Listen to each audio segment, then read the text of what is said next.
Shut your windows. Lock your doors. Keep your loved ones near. Time is running out. It's here for fear.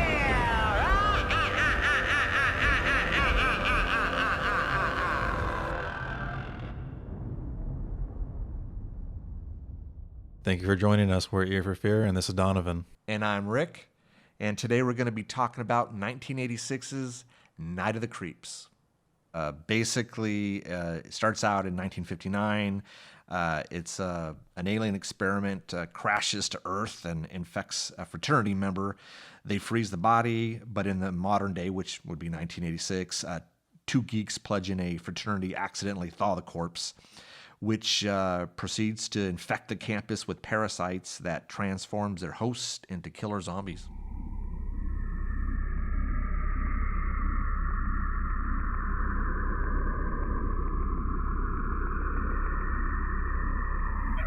All right.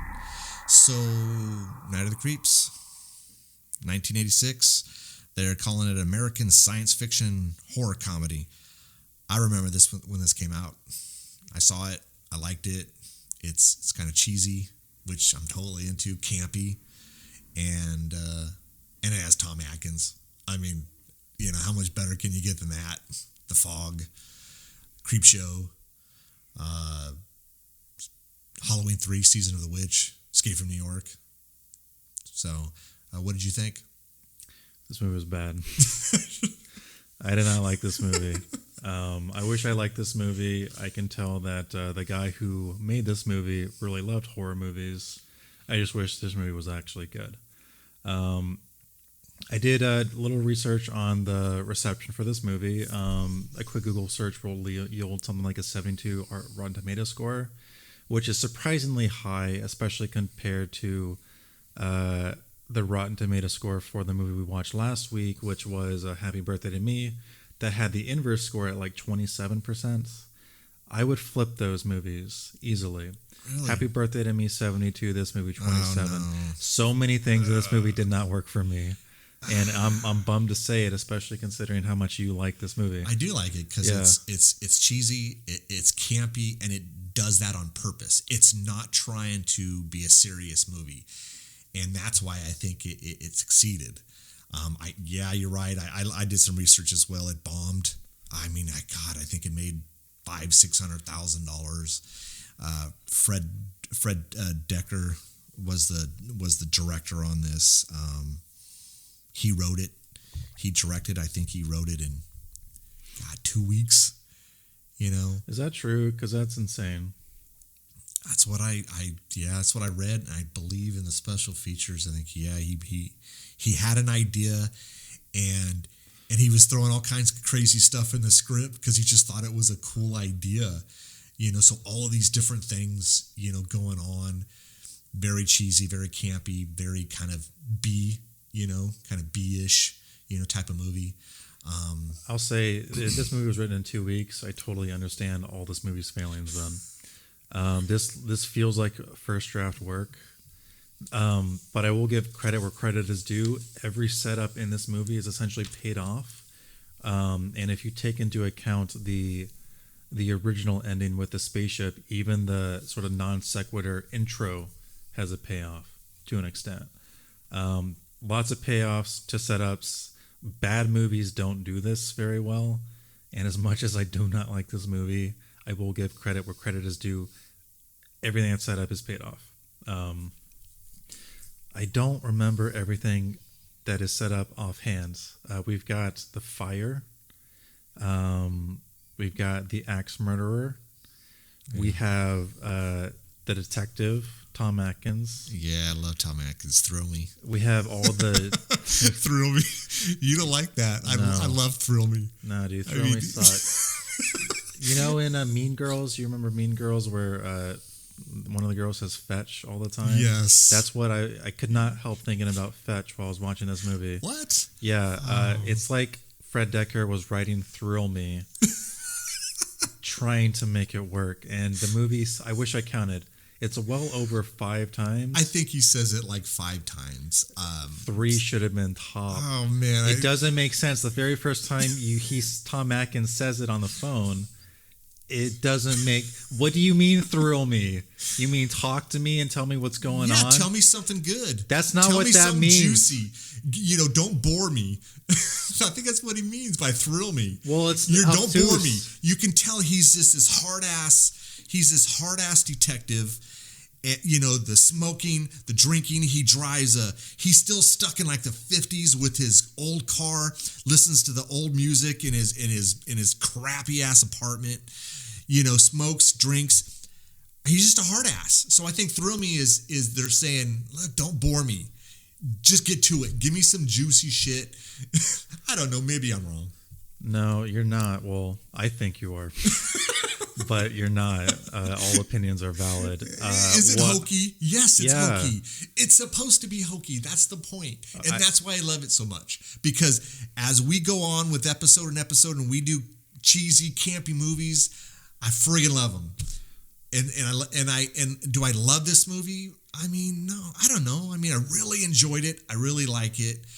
Music's cool, acting's cool. I mean, there's some cool special effects, This gets back to me thinking this is first draft work, and the fact that this was written in 2 weeks doesn't surprise me. Like, he didn't have time to develop all these ideas then.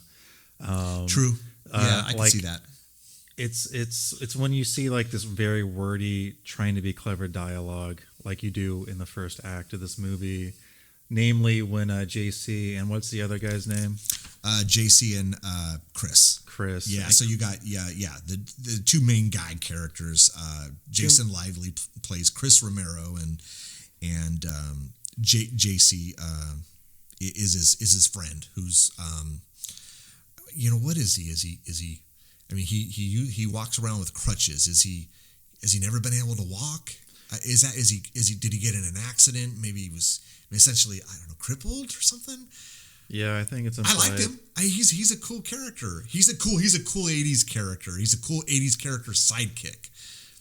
This movie does JC dirty. That's for sure. Yes, they do. They do him super dirty. We can talk about that later, but rewatching this, this whole movie has a certain feel, but JC's death, so spoiler alert, feels different than the rest of the movie.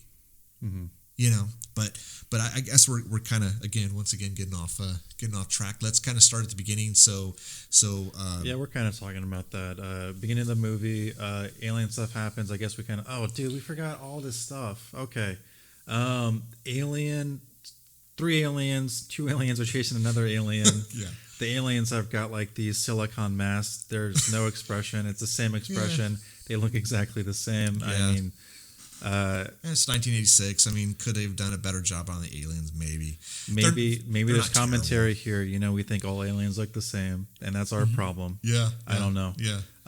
But 2 aliens are chasing another one with alien guns.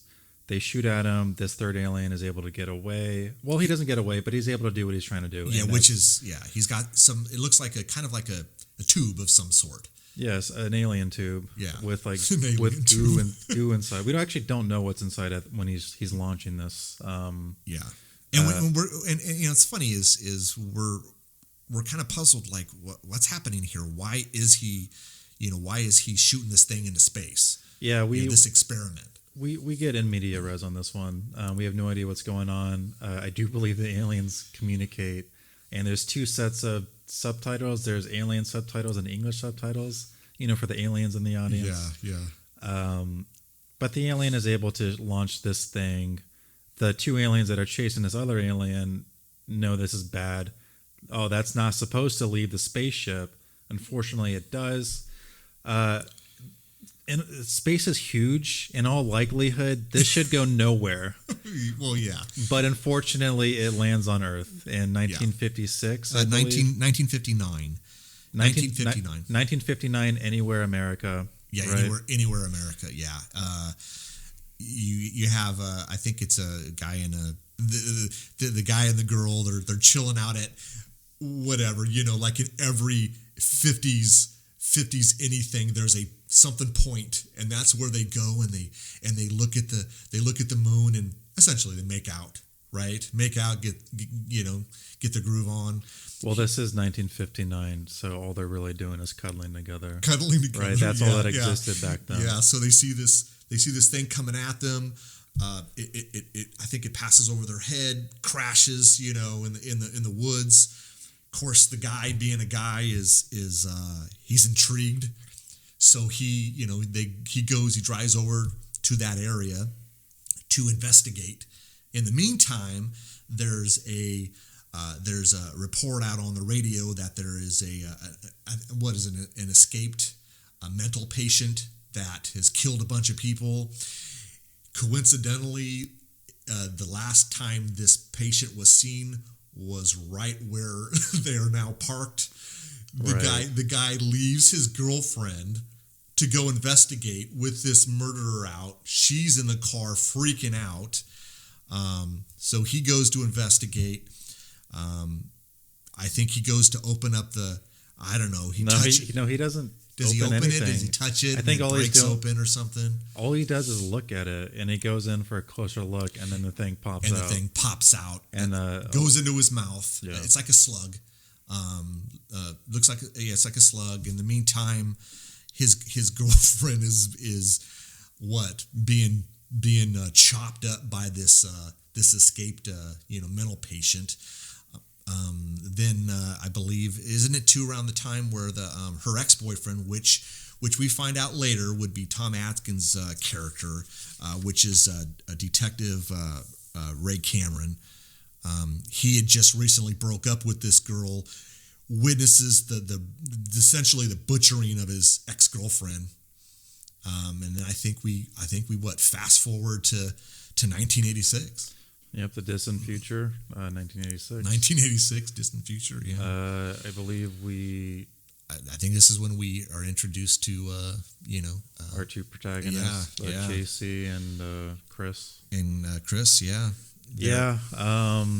It's a 1986 college town, frats, sororities everywhere. Yeah, what we're Corman University, which we will find as the movie plays out. Fred Decker purposely wrote. He named the university Corman University after the producer and longtime director Roger Corman. And then as we go along, we find out all the character names are either a science fiction director or horror director. We can talk about that later, but Romero, Cronenberg, Carpenter. And this is where my criticism comes in. You can tell this guy loves horror movies. He does. You can look at the names as just simple homages, which I think is what he intended. But if you were to that's just so surface level. If you were to just roll with this idea where all your characters are named after famous horror movie directors or any sort of horror person, sci-fi directors, sure, yeah. And then just go just go crazy with it. You're already trying to do that. If it's just so coincidental that all these characters have these names, right? Yeah, it's like a boy with his toys and he's giving them fancy names. I want to be able to see the boy playing with the toys in this movie, but I don't. And I feel that if Decker did that with this movie would be better for it. Yeah, but we don't see him play with his toys, and that's what bothers me with this movie. Yeah, he's obviously a huge fan of the genre. Nothing wrong with that.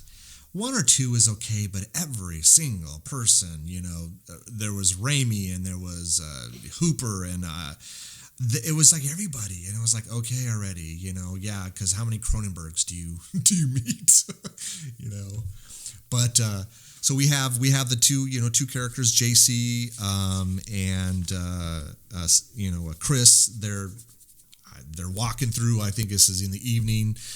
They're looking to pledge, right? They're looking to pledge fraternity. No, they're not. They're just out on the town. They're not looking to pledge yet. And then they happen to see who's the love interest in this movie? Oh, Cynthia Thank Cronenberg. You. Yeah, Cynthia Cronenberg. Yeah, she's definitely 80s hot. That's how the movie frames her too. Yeah, Chris sees her across the way and is immediately in love. Yep, he's immediately smitten by this woman who he has not met at all. Yeah, at all. Yeah. He just thinks she's super cute, and he would do anything to be with her. Follows her, I think, into the frats, right? Yep. And she's got a guy that she's talking to, complete doofus. Yeah, Biff. Biff, is that his? No, it's not his name. I don't think his name is But Biff. that guy's name is, essentially Biff. Biff, right? He's just this idiot jock, complete stereotype of the 1980s. Did he have a unibrow? Yeah, he had a unibrow. Oh my God, why did they do that? It annoys the shit out of me. He's a moron. She's, I think if I remember correctly, JC befriends her, talks to her, right? This is what I'm saying about JC. JC is cool. Well, he's not great, but he's cool. JC's he's a very likable character. The thing is with him, as you go on in the movie, he is, Chris is his best friend, and he loves the guy and would do just about anything for him. JC, with being in crutches and being crippled, he feels that he's, hindered, so he's going to kind of live through his buddy. So if his buddy's in love, I'm going to do what I can to hook them up. Yeah, this is what sucks. JC's a cool dude. Yeah, he's disabled. Within the logic of this movie, that means he cannot get a girlfriend or a boyfriend. It's not clear what sexuality JC is. But he totally could. When he goes to Cynthia, dude, he's got game. Yeah, he's got chemistry with everybody. Yeah. He can talk to anybody. What are you talking about? You can't get a girlfriend, you can't get laid, which is also, I hate this trope. And I see, this is the thing. I want him to criticize this trope because this was definitely a trope at the time, but he doesn't do anything with it. He just rolls along with it. And that's not fun for me. I want to see you mess with the trope and subvert my expectations. But yeah, he wingmans Chris so well. He's the bomb. Yeah, he does. He's the greatest. And they do JC dirty. JC, if you wanted to go out with Cynthia, you could have gone out with Cynthia. You can go with any person in this room, dude. Yeah, but he just, I think his disability thinks he just can't. It's Decker saying, "Oh yeah, this guy's disabled and he can't do anything." I kind of wrote him that way. Yeah, dude, JC's the shit. Yeah, he's a cool guy. Dude, anyone with wit like that can be friends with anybody. Is what I'm trying to say. Yes, and you look past that. 100%. Look past, yeah. But maybe this is a symptom of the times, but in our lens of 2020, this is not an issue at all, the fact that this guy's in crutches. But for whatever reason, JC thinks so, probably because Decker thinks so. And so the movie thinks so. And that's a huge shame because JC, despite doing some stupid shit later on, does not deserve anything he gets in this movie. Anyway, JC wingmans Chris with Cynthia. We find out that Cynthia has a boyfriend and this very nice girl. I mean, she is very nice.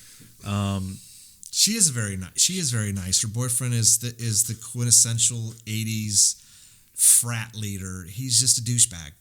He's a douchebag.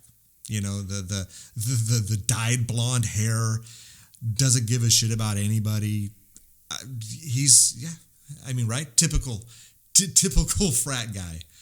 Beta Epsilon, I don't know. Beta Epsilon, I guess, Yeah, and Beta whatever. Yeah. It doesn't really matter. It's Decker's going into his bag of tropes and cliches, pulling them out, saying, absolutely, and that is I recognize a total 80s cliche, the blonde douchebag boyfriend. But I would love it if, hey, maybe this guy wasn't a douchebag. What if we find out he wasn't a douchebag? But he is a douchebag. He is a douche. He's a huge douche. You're supposed to hate this guy. You do hate him by the end of the movie and by his eventual death.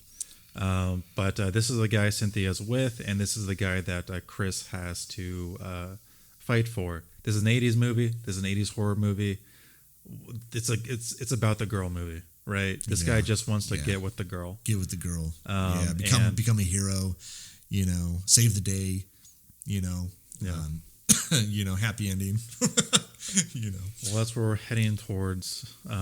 So so Chris and JC, they decide to pledge. Beta, of course, has no.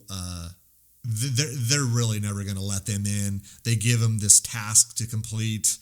Do this, and we'll maybe let you in or consider you. But come on, these guys are never going to let them in. They're not beta material, right?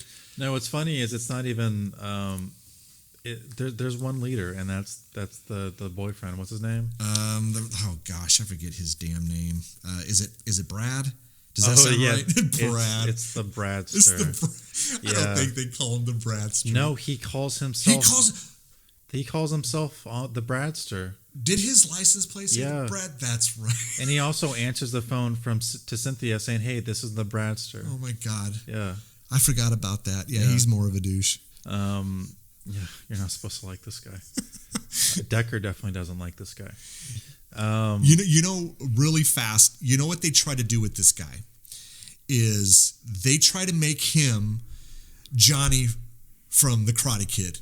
Yeah. Because the hair doesn't look natural. It looks like it's completely dyed, like overly blonde.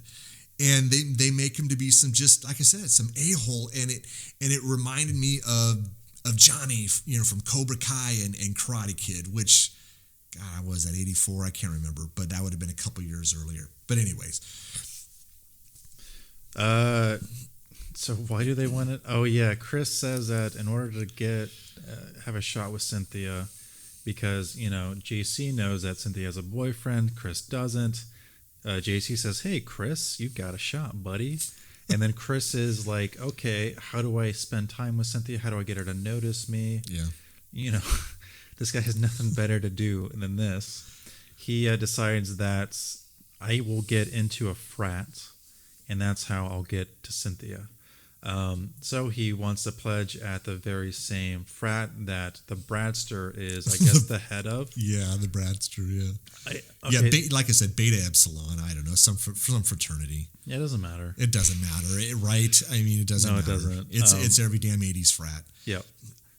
So he pledges with them. He says, "Okay, you want to get in this frat, you got to do something cool."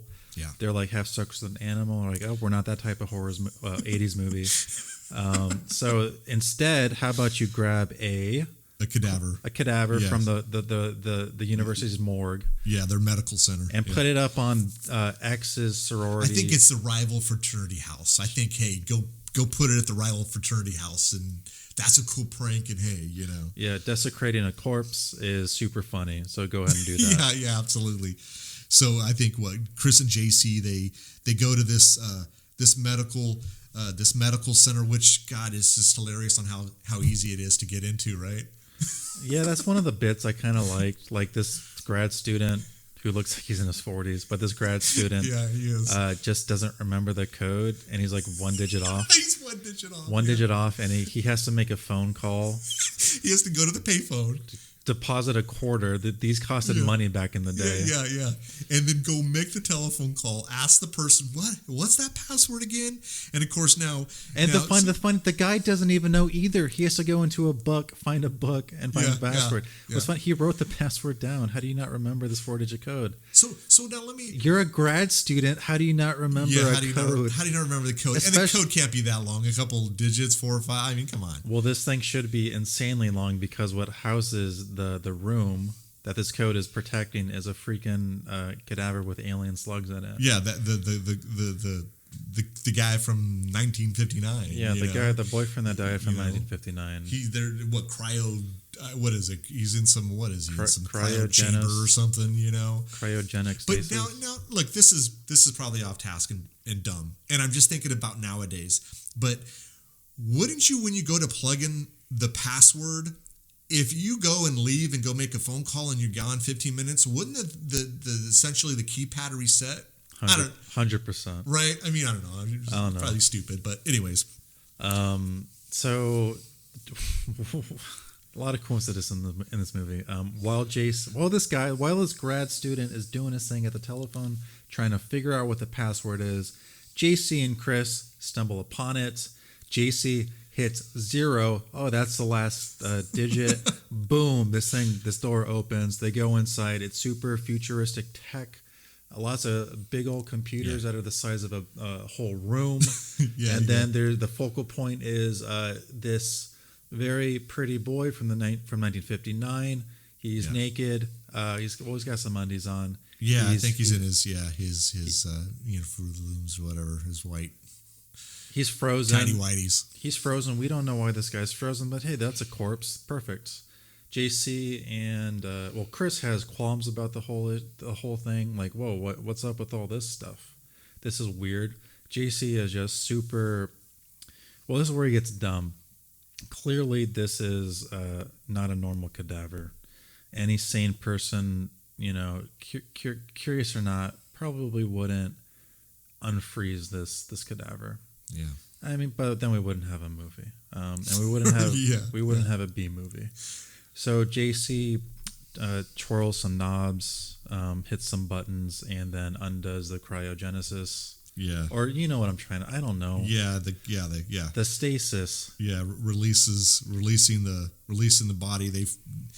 They freak out, run out. They pass the grad student. Yeah.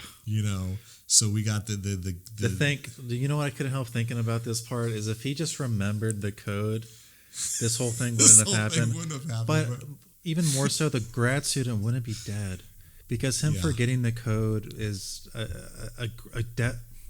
a grave mistake, like grave, as in like the definition of the word grave. So they release the cadaver. They try to move the cadaver so they can bring it to the rival frat house. The cadaver grabs one of their arms. They freak out, run away, get out of here. Yeah, and then pass the grad student. Pass the grad student. Grad student doesn't know what's going on. Yeah. He goes to investigate, and then boom, cadaver strangles him to death. Yeah. Yeah. Yeah. So, at that point, I don't remember. No, when he does not. The slugs, no, because the slugs would be later, because the 1959 kid ends up going back to the sorority where he had picked up his girlfriend. Okay, 20-something years later. Does a slug go inside the grad student's mouth? Then? So I don't think so because he does get slugs in the body. No, because I think at this point, Tom Atkins' character, Detective Ray Cameron, he's called to the lab. Yeah. And he discovers the body. I believe it's of the grad student. And so then Tom Atkins gives his officers a whole bunch of shit because they're grossly incompetent, and of course only Tom Atkins knows how to do proper police work. Yeah. It's hard ass police work. Yeah, well, you can say hard ass. I can also say something in his ass. Because that's how he behaves in this movie. He's grouchy all the time. Yeah, but we understand why though. As the movie goes along, we understand kind of what made him to be this way. And we can talk about that later. But he is that way for a reason. He witnessed in 1959 his ex-girlfriend being hacked up by this escaped mental patient. That would screw anyone up. And then during the course of however many years being a detective, seeing all the shit that he's seen, you just it's like, again, we say this a lot, but cliche, detective, I drink, I smoke, I thought was interesting. It felt like he was kind of still stuck in the 50s, like I said earlier, with his old car. I don't remember what it was, but I found that to be interesting. He's rolling around in this old car. I almost felt that was too forced to me. I get it. It was. I get it. No, this whole movie is forced to me. That's the funny thing. Yeah. I don't like it. I don't. I don't have the same relationship with Tom Atkins as you do.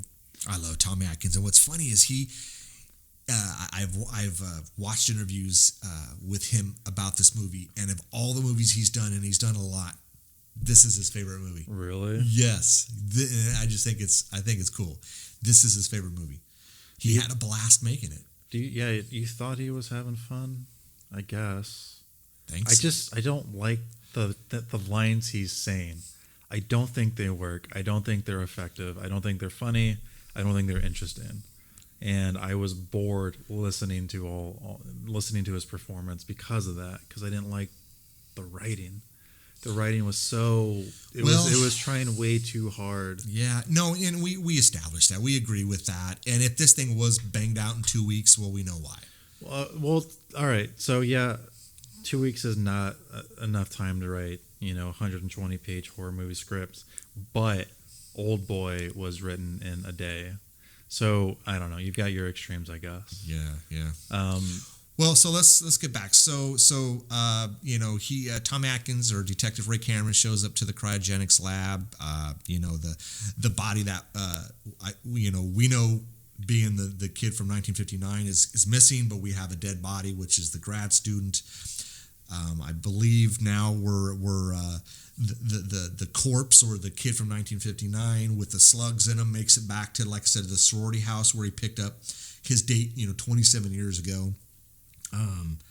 I think doesn't he knock on the window? I think he knocks on the window because earlier in the movie he was throwing rocks at his girlfriend's window, so he knocks on the window. Our Cynthia, maybe it was I'm going to assume it was the same bedroom from 1959. So he goes there. Cynthia, it's her bedroom now. Discovers him. His head splits open and releases the slugs. Detective Cameron is called to the scene there. And this is that part, I think this is that part, right, where he gets called in and he stops to smell the roses. I fucking love this part. It's so like almost out of character because we start to, like we were talking, he's such a hard ass and this and that.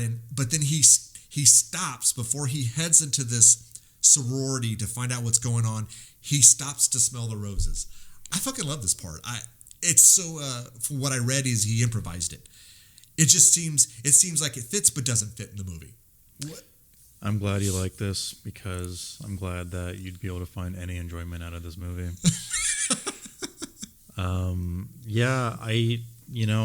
I like it when an actor's performance seems natural and it lends itself to the character work.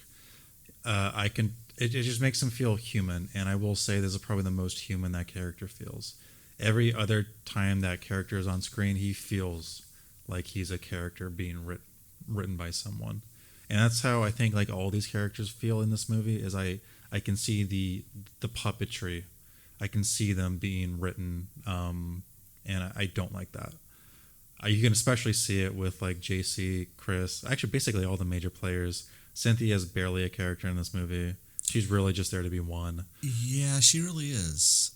Yeah, I agree with that. And I think that's my issue with this movie. Well, one of my issues with this movie, and that's my issue with Tom Atkins' characters too. But yeah, you're turning me around on that one moment. I do like that moment now that you bring it up. When I rewatched this, it really caught my attention. Like I had seen this movie several times before, and for some reason I just I gravitated towards that scene.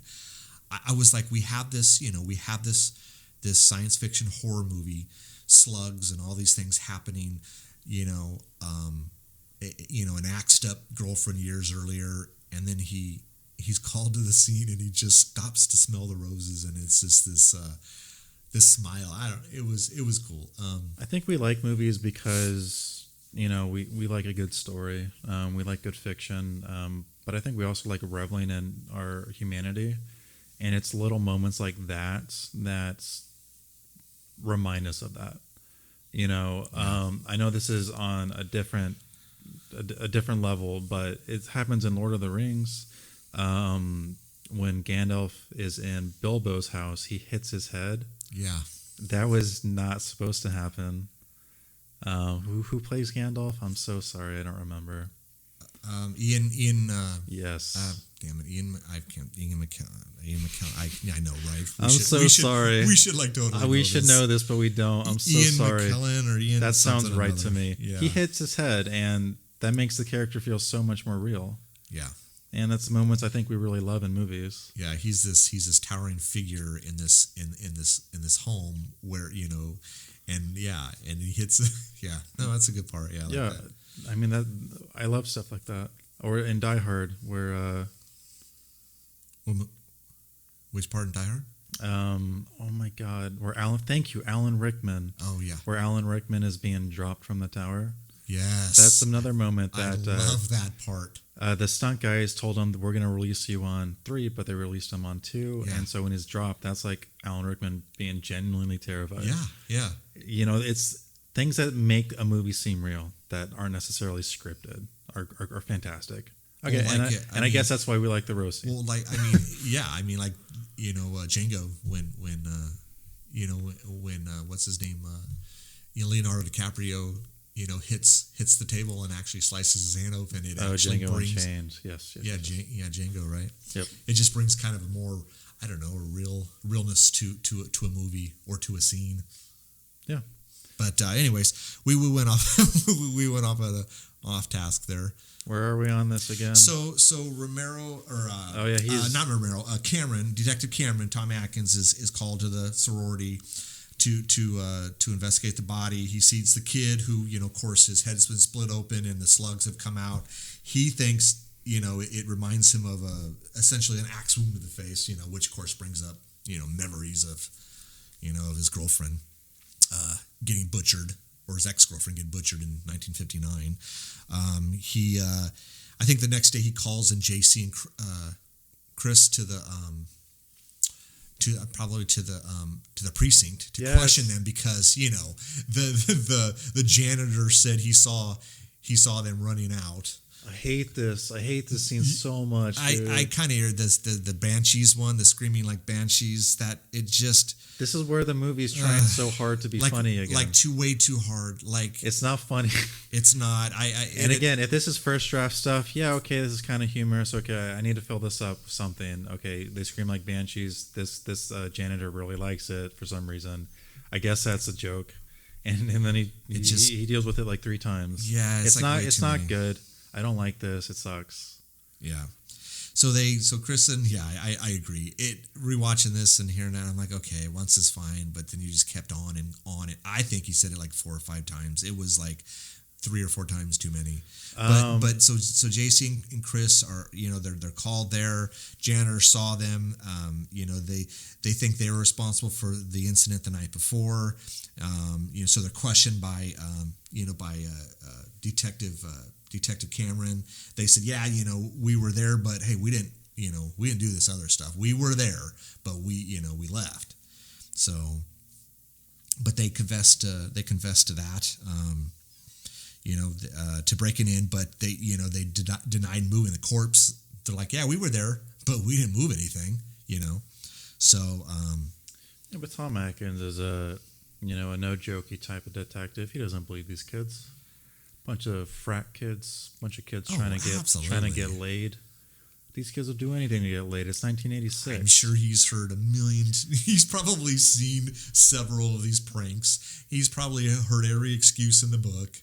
Yeah, I bet you a bunch of corpses are getting their heads split open outside of frat houses. Of course, these kids did it. Totally, especially in 1986. Exactly. Let's just say there's another thing that I had. Horror movies sometimes operate in different universes. Okay, and this is one of these movies where they operate in our universe. And let me explain. Our universe, where all the rules are the same. If we were to plop down within this movie, we can expect like physics to be the same. We can expect technology to be the same at this time, or for the president to be X during this time in America. That's where this movie is located.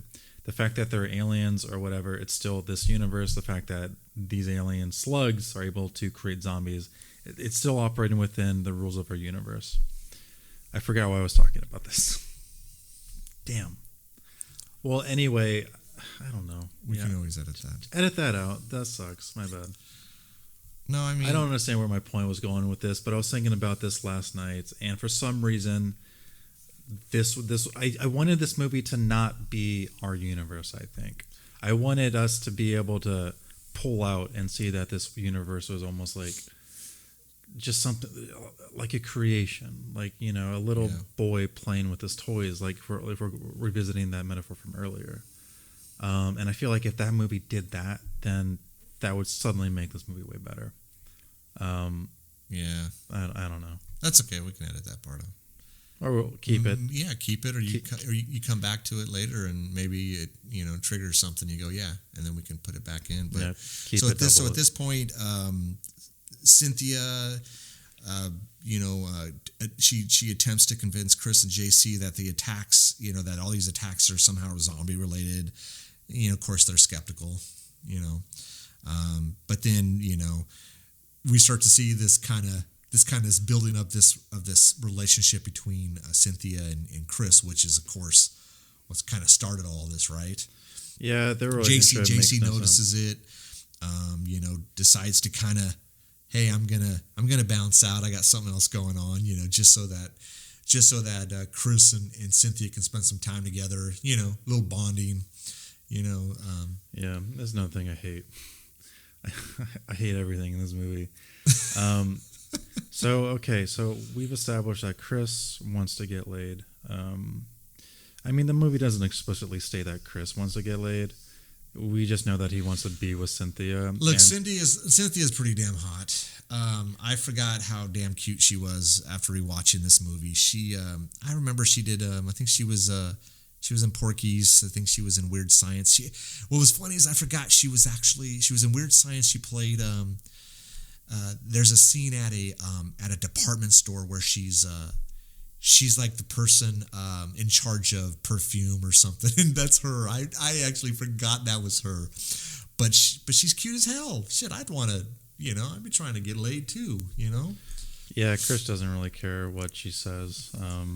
Obviously, she's just a cute lady, cute person, and I hate this whole movie's plot. Just it's Chris. He's a cute girl, and then everything goes to hell. And again, that's a great idea. If the movie knew that that's what it was doing, and I don't think the movie knows that that's what it's doing. So JC goes off, leaves Chris with Cynthia. Yeah. JC goes to the bathroom. I guess he actually did need to go to the bathroom. He goes to the bathroom. The janitor has slugs in his head. Janitor goes to the same bathroom that JC is in. JC is trapped in a stall. Even so, if he could somehow get away, well, he's got crutches. It's hard for him to run. Yeah. Can we go back for a second? Yeah. JC is somehow able to keep up with Chris. Even the janitor says they were running at 40 miles per hour. How fucking fast can JC run in crutches? In the crutches. Well, I think we're Was supposed Chris purposely slowing himself down? Why is he so out of breath then? Yeah, so what we're supposed to believe is JC has been crippled probably his whole life, and so he's had crutches his whole life, and he's probably damn good with the crutches. So I don't know. Maybe he's a professional with the crutches. He can move his ass as fast as Chris. I don't know. I wanted the movie to make a joke about this, but the movie doesn't acknowledge it. And this is another thing. The movie's not acknowledging this weird, ridiculous stuff in a way that it should be for what it's trying to do. If it's trying to pay homage to B movies by being a B movie, it needs to recognize the fact that it's a B movie and point out all this ridiculous shit. Yeah. And if JC can somehow run at 40 miles per hour, tell me a joke about it, please. Yeah. So Chris and Cynthia are they're walking back to her sorority. They're talking about what Cynthia thinks is happening with the zombies and stuff like that. Of course, Detective Cameron, Tom Atkins, overhears this conversation. And this is the thing about if the movie was in this universe, which I do believe it was, you would think Cynthia was crazy. And the character does think he's crazy. And I almost think you're supposed to think he's an asshole for thinking she's crazy. But yeah, that's crazy. Trying to get her home is an excellent idea. And then you're like, okay, well, maybe I shouldn't talk to this person anymore. Yeah. But no, it doesn't dissuade him from wanting to be with Cynthia, and that bothers me too. The detective hears some weird stuff, and I really wish that this movie was in a universe where all this stuff was possible, and it just hasn't happened yet. I wish everyone could just believe it. I almost think that Tom Atkins' character does kind of believe it. What do you think at this point in the movie? Because he's hearing weird shit, and I don't quite remember, honestly. Yeah, no, I don't know. I think I think he senses something definitely weird is happening, but does he believe it's zombies? I don't know if he's there yet. So he overhears this conversation. He takes Chris back to his house. Goes into this, talks to him about what happened in 1959. The lunatic that killed his ex-girlfriend with the axe. And yeah. See, this is where the movie is kind of good. I think this is maybe the best scene in the movie, where Cameron confesses to the murder. Yeah, it's a good scene. Tom Atkins fucking kills this scene. Yeah, it's really good. And I can see if he liked this movie, he probably loved it because of this shit right here. This is why I love Tom Atkins. I've always dug him. I liked him in so many movies, and this is exactly why. He's basically he tells Chris what happened, and then what people don't know is that that he basically hunted down this axe murderer and killed him and ended up burying him. What's interesting is he buried him in a spot where now there's what is that called? It's like where you have that house mother, and she you have a sorority, and then you have a house mother that kind of watches over them, and she has a separate kind of little cottage. And what we find out is where he had buried this, that cottage wasn't there originally. They had built it over time. Now the body of that axe murderer that he killed is buried underneath. That comes into play a little bit later, but let's get back to JC. JC is he's taking care of some business in the restroom. The janitor comes in. He of course has the slugs in him. Now his head opens up. Slugs come out. JC sees these things crawling around the floor, scares the hell out of him. So he has a book of matches, tries something out, which he finds out that fire, kills these things. This makes zero sense to me too. That fire kills him. I don't understand why JC would reach for a book of matches and light it and then put it on the ground. Yeah, what made him think that was going to work immediately? You're freaking out. Why would you do this? I can understand tripping when you're running. I don't understand slowly grabbing a book of matches, lighting it on fire, and putting it on the ground. What were you trying to accomplish? Were you trying to hope that a slug randomly gets into the path of the matches and hits the flame and dies? Was that your plan? Yeah. So the only reason I can think that this movie did he light the toilet paper on fire? Maybe that's what he did. No, he does the buck of matches. He just did that's what I thought he would do. Like, you're trying to create a big old fire. Yeah, that's a good idea. Yeah. But he doesn't do that. So the only reason I believe this scene exists in the movie is so JC has a way of telling Chris how these guys die. So it's again, this is a 2-week-old script. He needed a reason to get Chris to get a flamethrower and light all these bugs on fire. That's the only reason he does what he does, and I hate that. Yeah. JC figures out how to kill the slugs, and then he promptly dies. Well, he doesn't die. Well, this is a cool part because I love these slugs. I love these slugs, and for those who's listening, this totally reminds me of 2006 Slither, which I love. I love Slither. I think it's a cool campy movie as well. And the slugs in Slither look just like the slugs in Night of the Creeps. I think the only thing that'd be different would be maybe a color. And what I thought was interesting, I'm like, come on. I mean, these look very similar. The plot's kind of similar, where the slugs get in you and they kind of take over and they kind of control you. And James Gunn, who wrote and directs Slither, said he never saw Night of the Creeps. I have a serious hard time believing that. Slugs look the same premise. Really, you never saw this? Anyways, so JC gets out of the stall. He doesn't have his crutches, falls on the ground. These slugs are going everywhere. This part I love. And on the bathroom stall, I believe it's in front of him. There's probably in some Sharpie or some graffiti. There's words that say "Go Monster Squad." And for those who know, James Decker also wrote and directed Monster Squad, which came out a year later. I thought that was pretty cool. I like little shit like that. So that's kind of cool. And I hadn't noticed that before until I rewatched it. I'm like, he did Monster Squad, and there it is. So, but JC's on the ground. Slug gets in him. Man, this movie is so forgettable for me. What happens after this? So Cynthia and Chris go back to the sorority. So So let's go back to setups and payoffs real fast. I believe this has already happened. One of the sorority sisters of Cynthia mentioned that she's bringing in brains for a science experiment. We forgot to mention that because that's important. Yeah, she asks. So Cynthia, I guess, leads the. What is she? The head. What do you call that? It doesn't matter. It doesn't matter. She kind of heads the sorority. This girl has some sort of project. What are they? Brains or something? Some sort of they're brains in jars or something. So Cynthia tells her she can put it down in the basement. That comes into play later, but I'm glad you brought that up because I forgot about that. Let's don't forget. So Detective Cameron, he spills his guts to Chris, tells him about all this stuff. Then there's a phone call. There's another body at the sorority house. So he gets a call that there's an axe wielding lunatic that has killed the house mother because.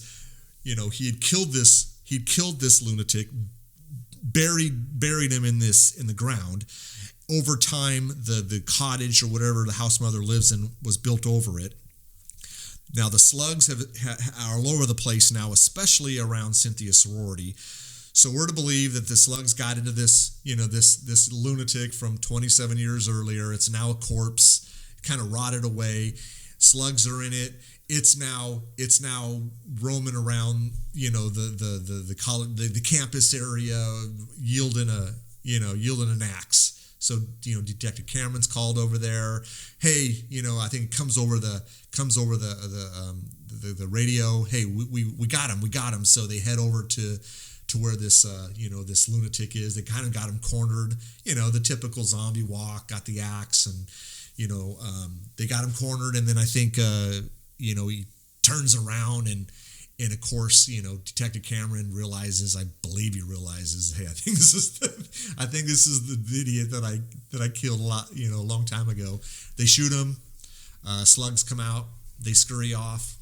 I don't understand how the slugs work. So slugs, they go into someone's mouth.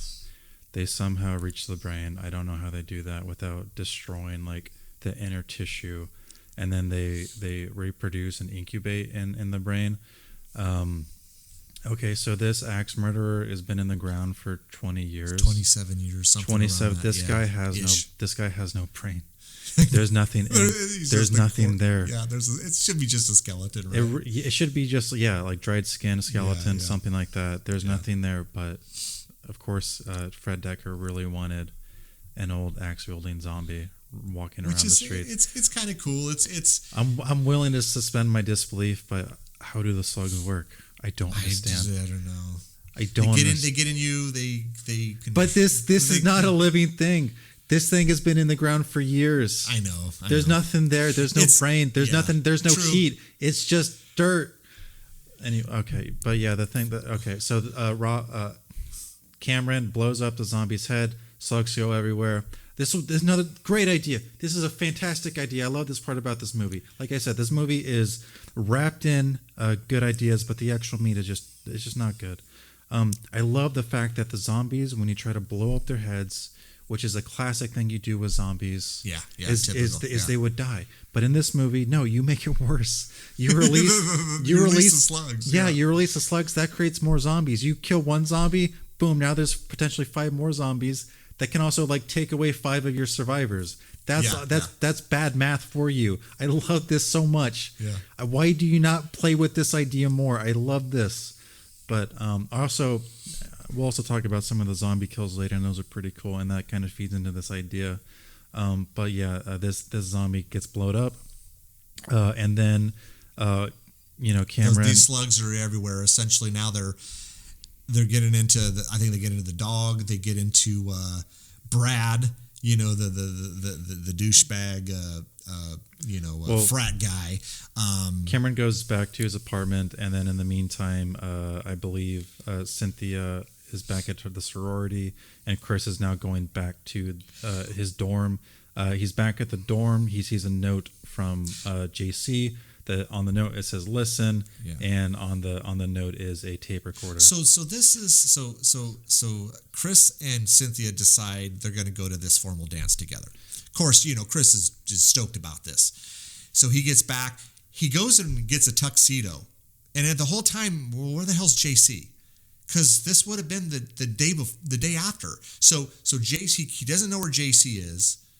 And then he's going to do his thing. He's getting his tux and whatever, corsage, I don't know, whatever he's getting. And then he comes back to his dorm, and JC's still not there. A note that says, listen to me, and it's a tape recorded message, which was kind of a little creepy, unsettling, man. Like, this is the second best scene in the movie. Also, I don't understand that you don't understand, Dad. He's trying to get laid. Yeah, I know, right? When you got getting laid on your mind, everything else goes out the window. Was right? Yeah. It's like, screw JC. Yeah, weird shit's happening on campus. Heads are being split open. But my best friend, I'm going out tonight. I'm gonna go out of this dance. I'll maybe get some. This is the 80s. I really just wish that people in the 80s had hobbies besides like sports. Like if JC and Chris had like hobbies, none of this would have happened. They'd have been at home or at the dorm, I don't know, playing D&D or something. But instead, everyone starts to die. I love this note. Because it's directed it's performed so well by who plays JC again? JC. Oh, I don't know. JC is Steve Marshall. Steve Marshall. Yeah. Steve Marshall. And he's doing the Downey Jr. thing. He doesn't quite do it as well as Downey Jr., but he does a fine enough job. And his performance here on the tape recorder is quite good. You definitely feel that he is losing his mind and dying, and that he's scared. And he's still trying to help his bud Chris. Yeah, and he's still trying to help him get laid from the grave. So he's. Yeah. So anyway, he tells Chris in this tape recording message that, hey, I just so happened to figure out that the slugs that are now in my brain and killing me will be released from my body, and that in order to kill these slugs, get them a little hot and warm. Put a little roast on it. Get them on fire. I don't understand why this movie. Why fire? Why can't anything kill them? Why fire specifically? When these another thing that I hate. I love the fact that you blow up their heads, slugs come out, but a shotgun blast to the head should also eviscerate the slugs inside the head. Maybe they do. Maybe they, instead of 10 coming out, only 9 come out because, You're right. My bad. You're right. My bad. But we listen to this message from JC. And JC, it's sad. It's sad at this point because, like I said, I feel like at this point, the at least with this scene, it takes on a different tone than the rest of the movie. He listens to this, he explains it, he wishes him the best with Cynthia. Hey, this is what happens. It's fire, it's heat. Hey, by the way, I was able to walk, which that's kind of, I don't know. It's just like, it's because the slugs are just, they're able to take control of the body and make them do whatever. It's sad. It's like a real sad downer part of the movie. Because you do have campiness and you do have a lot of comedy and kind of hokey stuff. And then, like I said, it just takes on a different feel at this point. It's so funny. It's so funny that you find this scene like a downer, because the whole movie's a downer for me. I know. I know you don't like it. So this movie, this scene felt good to me actually, because it's in the movie. Here's how I feel. Yeah, watching this movie. But see, I get it. I mean, I understand you didn't like it. I liked it. I love the feel of it. Also, up until this part, see, this is what look. The thing is this is a mashup of genres for sure. This is a horror comedy sci-fi movie.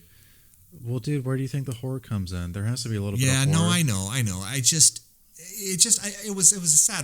was sad for me because hey, it's okay to be sad. You can be sad. Yes, I know. I think I would have been fine if I know this sounds crazy, but if JC was taken over by these slugs and they shot him, and I think I would have felt better about that than him going down to the boiler room, the boiler room where JC's body is just laying on the ground with these burn up slugs around him. It was just so isolated. Like, I hated it. I didn't like it.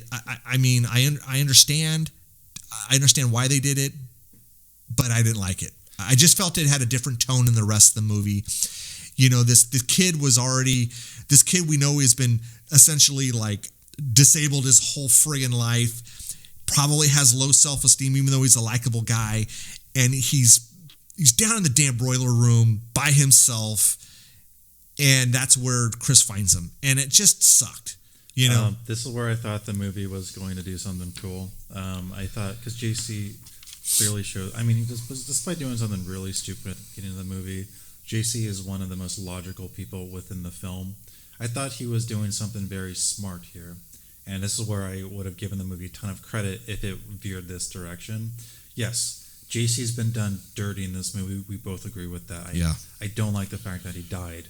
I do love that tape recorder, though. That's a great scene. But he tells him that he's in the boiler room. Chris goes to inspect. I was expecting to find JC alive. I thought the heat from the boiler room would have cooked the slugs in his body, even though at the time he had already said that he lost his pulse. He thought he was dead. I thought through some magic that he was killing the slugs by going in the boiler room. Apparently, maybe the slugs just wanted to go somewhere warm. Yeah, maybe. So yeah, JC you find is, you know, he died by himself, looking out for his friend, but still by himself in probably one of the most uncomfortable places possible. Yeah, and essentially a hot, sweaty basement. But it's still in the recorded message. He still wishes his friend good luck with Cynthia. Yeah. After all of this, after all the shit that's going on with him, he's still looking out for his buddy. You know, and that's like it's even I don't know. Yeah, it's even, JC's a way better character than any other character in this movie, and they do him dirty. He's a big old mud pile. You know, and that's the movie. You know, I mean, and I don't want to go off on a tangent, but this Steve Marshall, I thought he was great in this, man, and he didn't do shit afterwards, which is surprising. Like, why? You know? Yeah, well, I don't know. Is it just because the movie bombed? But he was so good. Well, he plays kind of like a nerd character in this movie, right? And then nerd characters kind of fade out towards the end of the 80s. Am I wrong on that? This is before my time. I don't know. I mean, no, I think a lot of the nerd characters went on to do other stuff. I mean, I don't think that's why. I think this probably boils down to that the movie didn't do as well as they thought it would, and you know, so. But anyway, so where are we at now? So Chris reads the message. He finds JC. He shows up to Detective Cameron's apartment or house, whatever it is. Lets him know that JC's dead, but hey, we have a solution to this slug problem. What bothered me a little bit is Tom Atkins' character was getting ready to commit suicide. Had all the gas stoves on, ready to call it quits, man. It's almost a contradiction of his character. He's supposed to be kind of this badass tough guy, and he's taking the easy way out by killing himself. I don't know. This is another point where like the movie is so close to doing something really cool. Yeah, you've got this tough guy with this tough guy veneer, and now we're about to see it disappear. We get an opportunity of vulnerability in the character. This guy is reliving something from the past that destroyed him and informed his character for the rest of his life, and it just happens. It comes back, and he has to deal with it again. Yeah, and he wants to end his life, and this is good. This is good character work, but the movie doesn't do anything with it. Like it just shows up. Yeah, it's a great little character detail. It's like, hey, Chris shows up. Hey. And maybe that's why it works well in this movie, is because, well, that's kind of all you get in this movie. Yeah. And then so they decide to go to they decide they need, hey, we know fire kills them, so let's head over to the armory, the police armory or whatever you call that. Let's go get the police armor. Let's go get a flamethrower. Of course, the guy running the armory is like, hey, let me see your order. He's like, yeah, I don't have one of those. So they get the flamethrower. What I thought was cool is the armory guy, Walt, played by Dick Miller. He's done a ton of stuff over the years: Terminator, Gremlins, The Howling. What I thought was cool is he was in Demon Knight, which is, I know a movie. Yeah, I know a movie you're talking about. Yeah, which I know you like, with Billy Zane and William Sadler, but he played that. I think it was Uncle Willie. I think he was the drunk, but he's been in a ton of stuff. But yeah, he's like, okay, well, let me have your order, and I don't have that, and they get the flamethrower. So they show up to the sorority house just as Cynthia breaks up with Brad, which this scene annoyed the shit out of me. So Brad has now been possessed, I guess, or whatever, by these slugs, shows up to the sorority, rings the doorbell or knocks. The girls in the sorority go, hey, Cynthia, Brad's here. She comes out. You don't fucking realize that he's a zombie? You yourself said earlier that you think this is zombie related. Your ex-boyfriend or whatever shows up, and he's pale and he's walking like a fucking zombie, but you don't realize that. And so I think at this point, isn't this where Chris and the detective show up to the sorority just as Brad is getting ready to do something to Cynthia? Shotgun, right? Was it a shotgun to the head and then the flamethrower to kill the slugs? Is that what kind of happened here? Shotgun sounds extremely risky to shoot a shotgun. Right. I could have swore it was a handgun, but he's got both at this point. It might be a handgun. There's like a lot of commentary when it comes to zombie films. Don't look no further than Romero's movies. Consumerism and like Day of the Dead. And I was really hoping that the zombie metaphor in this movie would be, being young, you're like devoid of character. You kind of suck. You're just like a husk at this point. You're boring. Figure it out. But this movie doesn't go there. Like the Bradster being like this douchey dude, having no character whatsoever besides how much money he has and how cool he is. Like that's not enough to define anybody. I was really wishing that was the commentary in this movie, but I don't think it has any. And I just hate that I'm thinking about this stuff now, and like all this cool stuff he could have done with this idea. Yeah. No, definitely. But yeah, all right. So I get. This is where the cool stuff happens in this movie. Yeah, this is pretty cool. I love this shit. I will say I have my problems with this too, but I love the fact that killing a zombie is a tag team effort now.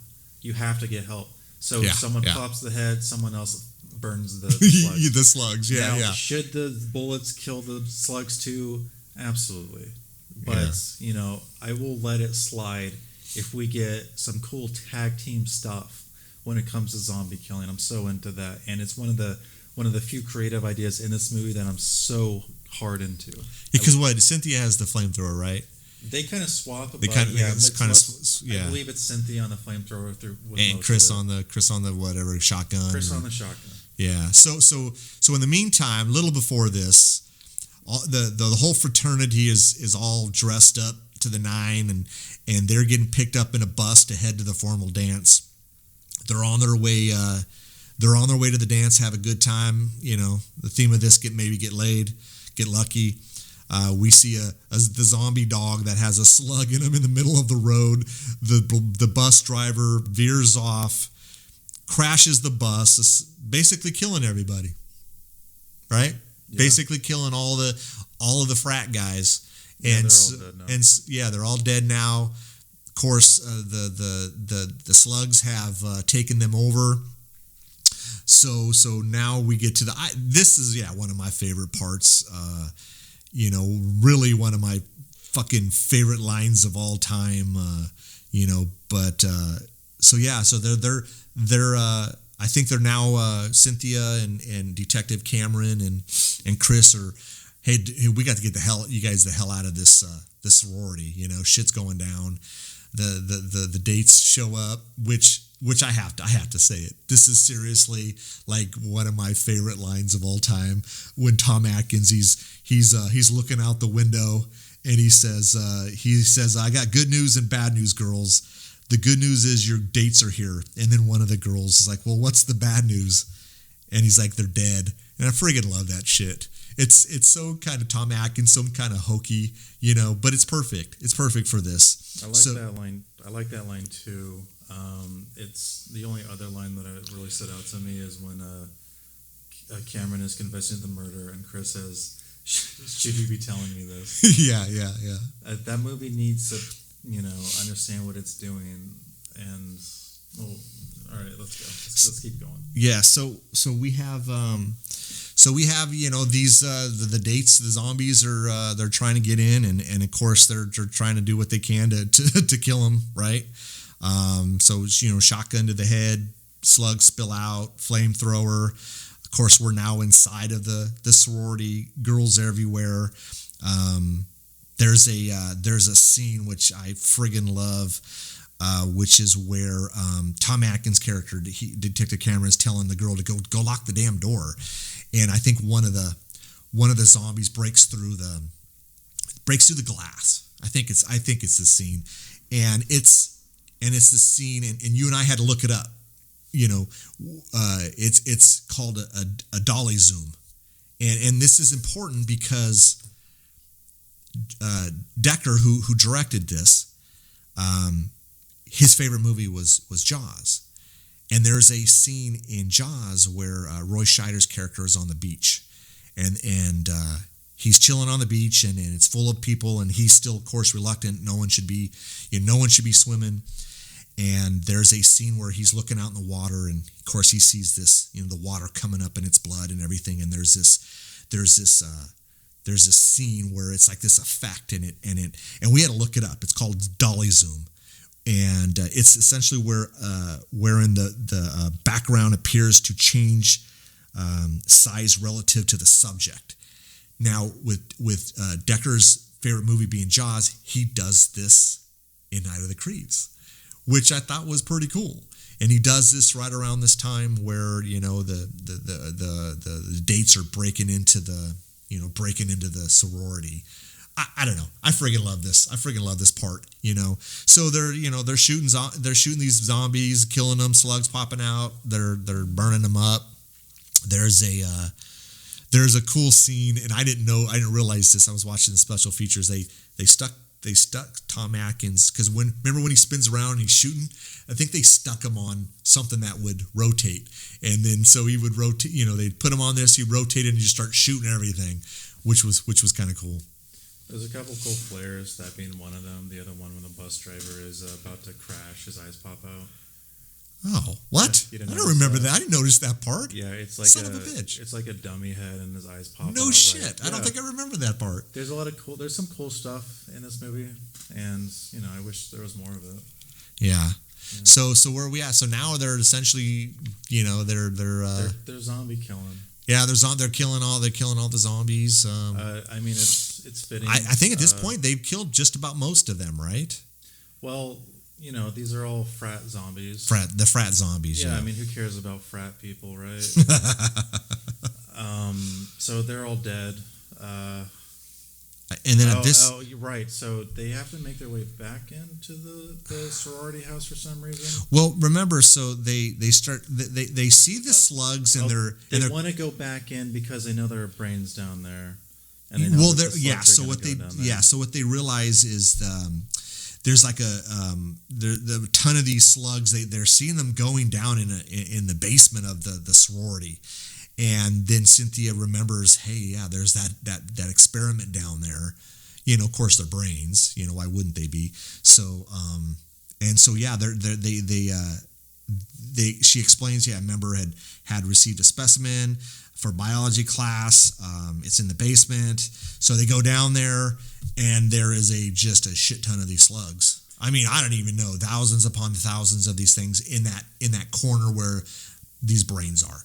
Yeah, this is a cool effect. I don't quite know how they did it. It almost looks like a matte painting with like some other elements thrown on top with like squiggling slugs. Yeah. But it looks pretty good. Yeah, there's like it's kind of a cool thousands effect. slugs. Yeah, it's kind of cool effect. You Yeah, can't it's actually, good. you can't even see the brains anymore. It's just like a big, giant, triangular corner of slugs. It's dope. Yeah. But yeah, I mean, obviously the slugs are attracted to the brains because that's like their womb. That's where they go to like Yeah. do their little birthing thing. Yeah, so we know they get down there. They see this big pile. They see Detective Cameron. He's already down there. He's got his mouth taped up because of course he knows slugs come through the mouth. So he's got I think gasoline. The idea here is let's burn let's kill all these sons of bitches. Let's kill all of them. So he basically kind of gives them a nod. Hey, look, I got this. Hell, he was going to kill himself earlier in the movie. So let's douse everything with gas. Let's blow this friggin' sorority house up and kill everything, all these slugs and everything. So he starts counting down. I think he gives them, what does he give them? I don't know. Let's just say 10 seconds or whatever. Cynthia and Chris have to get their ass out of this house. He gives them 20 seconds. Is it 20? It's 20 seconds, and it's like in a regular countdown. It's like 20. And they're in sync too. It's like each scene. That's the thing. It doesn't make any sense. He's like 20, and then he waits like 2 beats, and it's like 19. Then he waits like 3 beats, and it's like 18. Then he waits no beats, and it's like 17. And Chris is somehow keeping on time with this. Yeah. And then he opens up we gotta forget, he opens up the gas valve, doesn't he? Well, yeah, you gotta make fire big. Yeah, so he opens up the gas valve. Yeah, they're counting down. They're trying to get out of the house. And then, then all of a sudden the slugs, right as he's getting ready to light this son of a bitch up, the slugs come towards him. But of course he lights it, blows the sorority house up, catches on fire with the idea that he's dead and the slugs are dead. And that's it. Chris and Cynthia are to live happily ever after, right? Yeah. But that's not really, oh no, that's really not what we get, So in the theatrical, what the theatrical ending had, they were, they're chilling out there, the sorority house is on fire, ambulance or whatever, fire trucks, police officers, they're chilling outside, hugging each other, the dog rolls up. And of course, the dog is a zombie, and then you get the slug that comes out of the mouth, and that was, I think, the theatrical ending. But the slug goes towards Cynthia's mouth. Yeah, and then it ends, and so we're to assume she's, right. But we watched the home release, and the home release has, I guess, the original, Decker's original ending, which is Cameron burnt to a crisp, is somehow still able to walk. He falls to the ground, slugs come out, slugs scurry around, slugs go to a cemetery. We pan up, there's a giant freaking spaceship. The aliens from the beginning. Yeah, I think the idea here is what's the slugs now? Hey, we got all these corpses that are in the cemetery we can inhabit, I guess. And but again, what the hell? Where the hell was the spaceship the last 27 years? I don't know. Again, we're right. Did it take 27? Maybe the idea was it took them 27 years to hit all these different galaxies and areas in space, and then they happen to cut. I don't know. Once this all, I don't know. I don't know which ending I prefer. I don't know. This buildup of this whole movie. You're trying to kill these things, and then it's a typical ending, right? To a movie like this. Of course the slugs aren't gone or dead, and that's it. You're never gonna get that. I guess if I had a preference, I would almost say give me the dog and the slug ending. I'm cool with that. I don't think I want to see Tom Atkins, Detective Cameron rolling out. He's burnt up. He falls down. Slugs come out. I don't know. I'm not feeling that ending so much. I think I like the dog and the slug ending. I guess just my opinion. Your preference, care? I know you don't care because you didn't like the movie. No, I don't. I really don't care. I understand you didn't like it. Not your thing. You definitely seem, which is crazy that you seem to like Happy Birthday to Me more than this one. Happy Birthday to Me knows what it's doing. This movie pretends like it kind of knows what it's doing, Yeah. but it doesn't hit the mark. Yeah, I guess I could it's like agree with telling a that. joke, like a 5-minute joke, and then the punchline doesn't land. That's this entire movie for me. Yeah, and there's a few ideas that I think are great, but they're not expounded on at all. Yeah, it's see to me these are one of these movies like I was saying earlier. It's very campy. It's not serious, and these are fun for me. I love movies like this, and you know we'll watch some other ones down the road. But you know, like I mentioned, Slither, you know, Killer Clowns from Outer Space. You know, these are The Blob, which is another movie I think we should do. They're just fun, and you know that they don't take themselves too serious. And I just love I love when there's some humor involved, and there's definitely that humor in here, and there's so many different things happening that are just kind of kooky, and I like it. So, but anyways, so yeah, Night of the Creeps. Anything else? Anything else you want to say? Wrap it all up because I know how much you loved it. I don't watch this movie. Don't watch this movie? Oh, don't say that. No. Watch this movie. And we're look. This is perfect because there's gonna be a lot of this where you and I are gonna disagree. But I say watch it. I say it's a fun movie. Is it the greatest movie ever? No, it's not. It's a typical 80s kind of sci-fi horror comedy. It's a cool ass movie. I like it.